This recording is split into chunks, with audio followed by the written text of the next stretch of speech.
High বন্ধুরা, গৌতম দেশজি ব্লগে তোমাদের স্বাগত। আজ তোমাদের জন্য নতুন একটি ভিডিও নিয়ে এসেছি। ভিডিওটি হলো সুন্দর একটি ভিডিও, দেখে ভালো লাগবে। ভিডিওটি দেখতেই পাচ্ছ, তোমরা দেখে বুঝতে পারছো।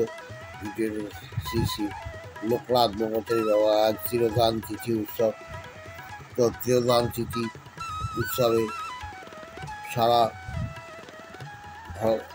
ভারতবর্ষে তথা পশ্চিমবাংলায় যেভাবে উৎসব পালিত হয় শ্রী লোকনাথ ব্রহ্মচারী বাবা, তারই ভিডিও ভিডিওটি খুব সুন্দর হবে। তা তোমরা দেখো। এইটা হচ্ছে আমাদের এই নদীয়া জেলার নবদ্বীপে একটি লোকনাথ বাবার মন্দিরে লোকনাথ ব্রহ্মচারী বাবা দেখতেই পাচ্ছ। তিরোধান দিবস উপলক্ষে বাবার পূজা অর্চনা অনুষ্ঠিত হচ্ছে।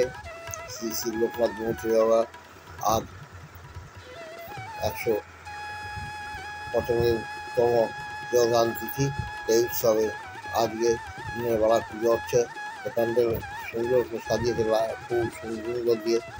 তার সেই লোকনাথ বাবাকে ভক্তরা হচ্ছে লোকনাথ বাবার কোনো শিষ্য নেই, ভক্তই আছে। তারই উৎসব উপলক্ষে দেখো খুব সুন্দর প্যান্ডেল ডেকোরেশন করেছে।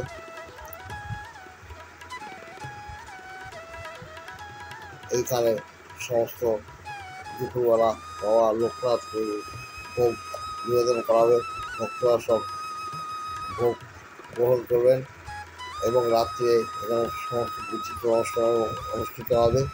বিচিত্র অনুষ্ঠানের ভিডিওটি কালকে তোমাদের দেবো। আজ তোমরা দেখো শ্রী শ্রী লোকনাথ বাবা।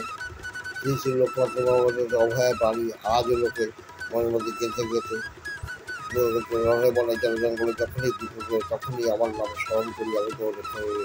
এই বাণী উন্মুক্ত করে লোকরা বিশ্বাসে আজও লোকনাথ বাবা পালন করে আসছে। তা যাই হোক, লোকনাথ ব্রহ্মচারী বাবার ভিডিওটি তোমাদের কাছে তুলে দিলাম শর্টে। যদি ভিডিওটি বন্ধুরা ভালো লাগে অবশ্যই লাইক, শেয়ার, কমেন্টস ও বন্ধুদের শেয়ার করো। আজ এখানে রাখছি।